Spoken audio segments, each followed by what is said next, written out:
अस्सलाम वालेकुम नाज़रीन, मेरा नाम जमशेद अंसारी है। कल की एक वीडियो में तफसीलन चंद गुजारिशात आपके सामने पेश की थी और वीडियो का मौजू ये था कि मियाँ बीवी के बाहमी झगड़ों की वजह से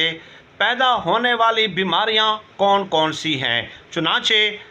इन लाहक होने वाली बीमारियों की तफसीलात आप मेरी कल की वीडियो में मुलाहिज़ा कर सकते हैं। आज की इस वीडियो का मौजू ये है कि मियाँ बीवी के दरमियान जो झगड़े होते हैं उनकी 5 बड़ी वजूहात क्या हैं, और सिर्फ वो वजूहात बताने पे मैं इक्तफ़ा नहीं करूँगा, साथ ही साथ उसका हल भी आपको बताऊंगा कि मियाँ बीवी इन झगड़ों से कैसे बच सकते हैं। क्योंकि एक राइटर का बुनियादी काम ये नहीं होता कि वो आपको सिर्फ़ और सिर्फ मसाइल से आगाह करे, बल्कि उन मसाइल का हल भी पेश करना एक लिखारी का काम होता है। बिल्कुल ऐसे ही जैसे कि एक डॉक्टर आपका जो मर्ज़ है वो मालूम करता है और साथ ही साथ उसका हल भी तजवीज़ करता है, उसके लिए मेडिसिन्स और प्रिकॉशंस भी सजेस्ट करता है। चुनाचे वक्त ज़ाया किए बग़ैर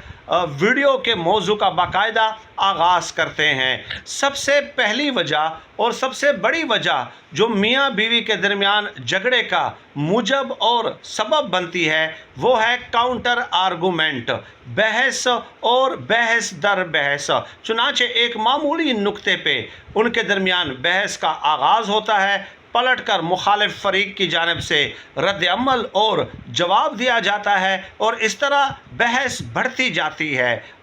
जाती है और आखिरकार ये जो बहस है हार्श वर्ड्स के एक्सचेंज पे ख़त्म हो जाती है, यानी कि तल्ख़ अल्फाज तल्ख़ जुमलों का इस्तेमाल होना शुरू हो जाता है और बाज़ औक़ात तो नौबत फ़िज़िकल वायलेंस तक भी पहुंच जाती है। चुनाचे जब भी मियाँ बीवी के दरमियान बहस का आगाज़ हो तो इन दोनों में जो भी ज़्यादा अक्ल वाला हो, साहिब अक्ल हो, ज़्यादा समझ बूझ रखने वाला हो, ज़्यादा समझदार हो, उसको चाहिए कि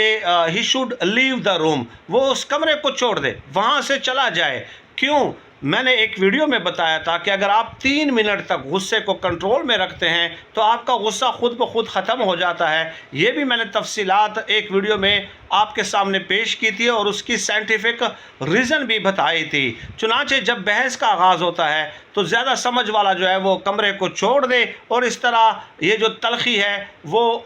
ख़त्म हो जाएगी और इस तरह मियाँ बीवी के दरमियान फिर झगड़ा नहीं होगा। दूसरी जो बुनियादी वजह ये है कि मियाँ बीवी को चाहिए कि वो एक दूसरे के वालिदैन का एहतराम करें, एक दूसरे के वालिदैन को बुरा भला ना कहें। चुनाचे ये भी उमूमन घरों में देखा गया है कि फ़र्ज़ किया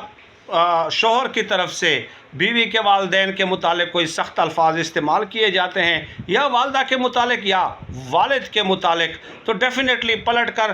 बीवी की तरफ से भी जवाब आता है और आपके वालिद के मुतालिक भी कुछ सख्त जुमले और अल्फाज इस्तेमाल होना शुरू हो जाते हैं। ये बात तो तय है, ये बात बताने की ज़रूरत ही नहीं है कि बच्चों को अपने वालिदैन से मोहब्बत होती है और ये भी हो सकता है कि बच्चों को ये इदराक हो, ये इल्म हो कि मेरे वालिद साहब जो है बहुत ज़्यादा सख्त हैं और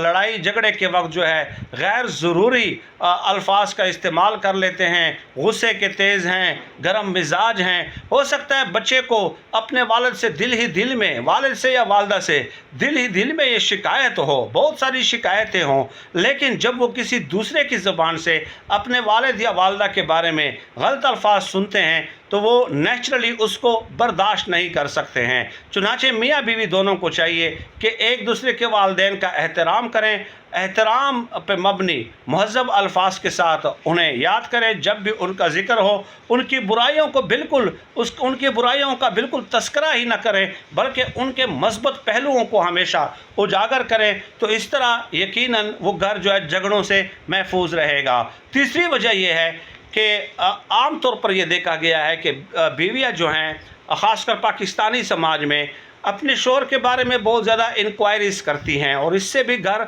उजड़ जाते हैं। यहाँ पे नौबत सिर्फ लड़ाई झगड़े तक नहीं आती बल्कि घर उजड़ तक जाते हैं, क्योंकि आम तौर पे एक उसूल है ना کہ مرد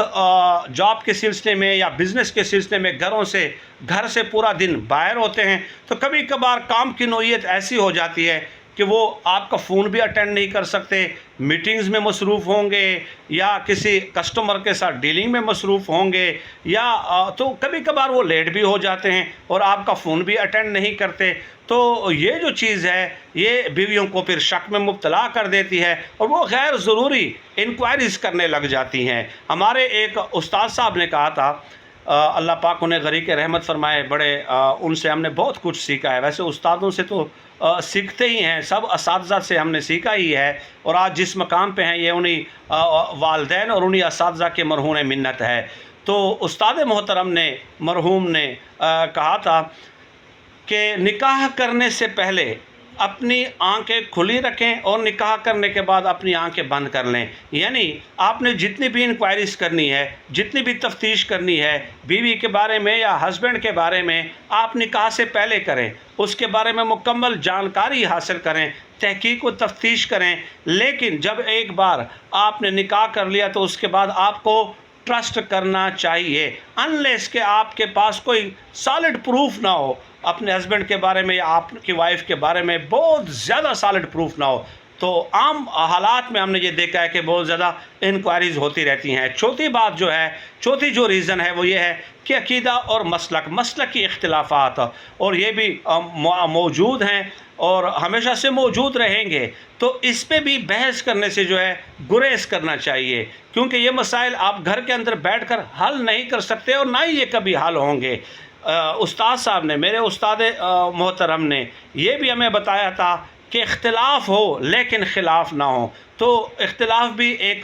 جو ہے نا تہذیب کے دائرے میں ہونا چاہیے، اور مسلکی اختلافات پہ بات کرنے سے گریز کرنا چاہیے، اس کا اچھا امپیکٹ گھریلو ماحول پہ نہیں پڑتا ہے۔ یہ جو ہے 4 وجوہات ہے، اور 5ویں وجہ بدقسمتی ہے کہ پاکستان میں جو سیاسی وابستگی ہے وہ بھی ایکسٹریم لیول تک چلی گئی ہے۔ آپ نے دیکھا ہوگا کہ ایک دوسرے کا وجود یہ برداشت کرنے کے لیے تیار نہیں ہیں۔ چنانچہ ہو سکتا ہے کہ ہسبینڈ کا تعلق ایک پولیٹیکل پارٹی سے ہو اور وائف کی افیلیشن کسی اور پولیٹیکل پارٹی سے ہو، تو اس میں بھی جو ہے نا اس چیز سے بھی گریز کرنا چاہیے۔ باقی جو آپ کا ووٹ کا حق ہے، آپ کسی پارٹی کے حق میں ہیں، تو وہ آپ باہر جا کے اگر اس کے لیے کنونسنگ کرتے ہیں تو وہ آپ کا رائٹ ہے، وہ آپ کرتے رہیں، لیکن گھر میں اس قسم کی بحث کر کے گھریلو ماحول جو ہے وہ بد مزہ ہو جاتا ہے۔ تو یہ 5 وجوہات ہیں بڑی، جو میں نے آپ کو بتا دی ہے کہ میاں بیوی میں جھگڑوں کا سبب اور موجب بنتی ہے، اور ساتھ ہی ساتھ میں نے جو ہے بین السطور اس کا حل بھی سجیسٹ کر دیا ہے۔ امید ہے کہ آپ کو ویڈیو پسند آئی ہوگی۔ سر دستینی گزارشات پہ اکتفا کرتا ہوں۔ اللہ پاک سے دعا ہے کہ اللہ پاک ہمیں خلق خدا کے لیے آسانیاں پیدا کرنے کی توفیق عطا فرمائے، آمین یا رب العالمین۔